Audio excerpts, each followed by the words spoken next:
இதுதான் தொய்யக்கீரை. பாருங்கள், இதில் வந்து குட்டி குட்டியாக ஒரு பூ இருக்கும்.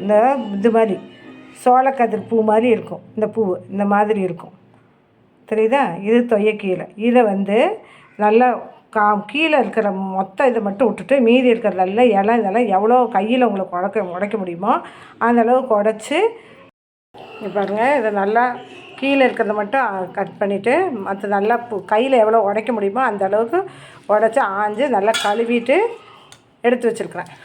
இதை வந்து மண் சட்டியில் போட்டுக்கலாம்.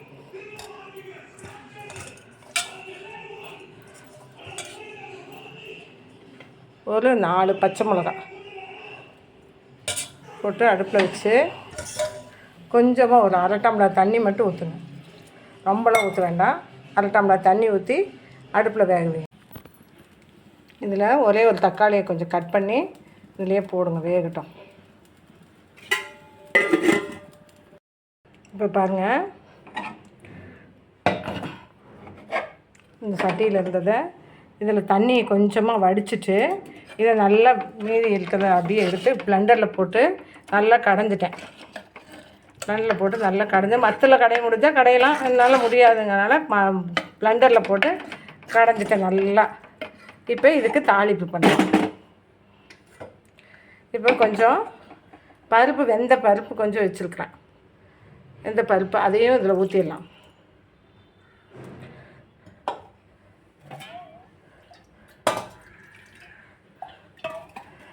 தண்ணி எடுத்து வச்ச தண்ணியை கலந்து இதில் ஊற்றிடுங்க.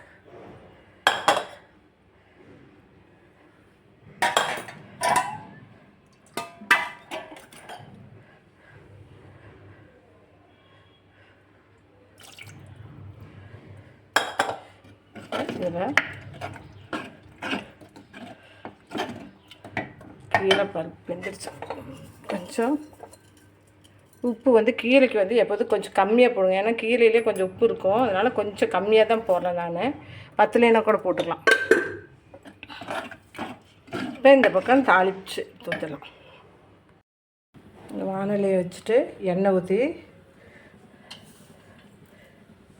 கொஞ்சம் 1/2 ஸ்பூன் கடுகு பொரிட்டோம்.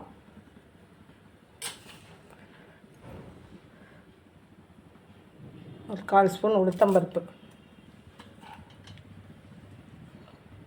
கொஞ்சோண்டு ஜீரகம்,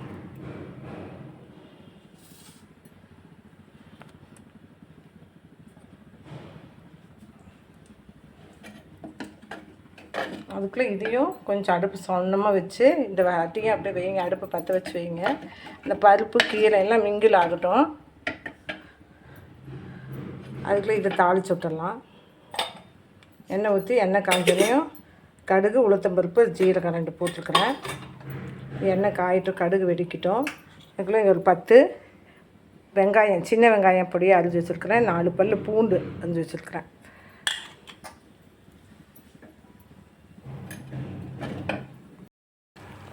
பாருங்க, வெங்காயம் வடகம் வச்சுருக்கிறேன். அதில் கொஞ்சம் போடுறேன், வாசமாக இருக்கும்.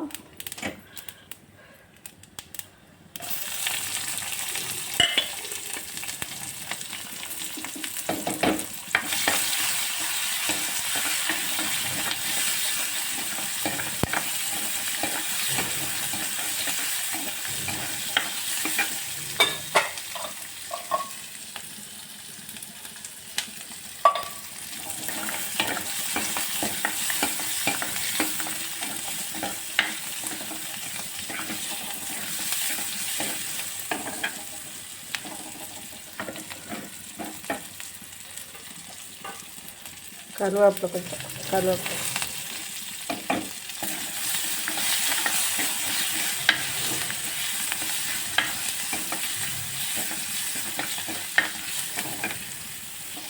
வெங்காயம் ரொம்ப வணங்கும், கொஞ்சம் 3/4 பதம் வணங்கினா போதும். அப்போ தான் கொஞ்சம் கீரையில் கொஞ்சம் நடுக்குன்னு நல்லாயிருக்கும் சாப்பிட.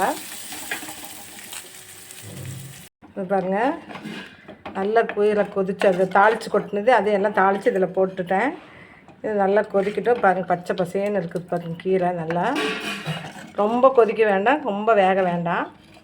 கொஞ்சம் ஒரே ஒரு கொதி வந்தோடனே தட்டம் போட்டு மூடி அடுப்பில் அப்படியே நிறுத்திடுங்க. சட்டியிலேயே அப்படியே இருக்கட்டும். சட்டியில் இருக்கும்போது அது நல்ல டேஸ்ட்டாக இருக்கும்.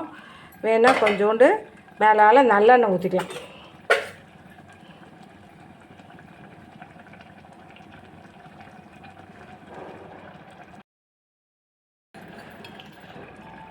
கொஞ்சமாக நல்லெண்ணெய் ஊற்றிட்டு ஒரு ஸ்பூன் அளவு ஊற்றினா போதும்.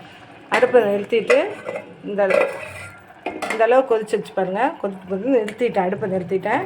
தட்டம் போட்டு மூடி அப்படியே அடுப்புலேயே இருக்கட்டும். சட்டியை சூட்டுக்கு இன்னும் கொஞ்சம் நல்லா புழுங்கி நல்லாயிருக்கும்.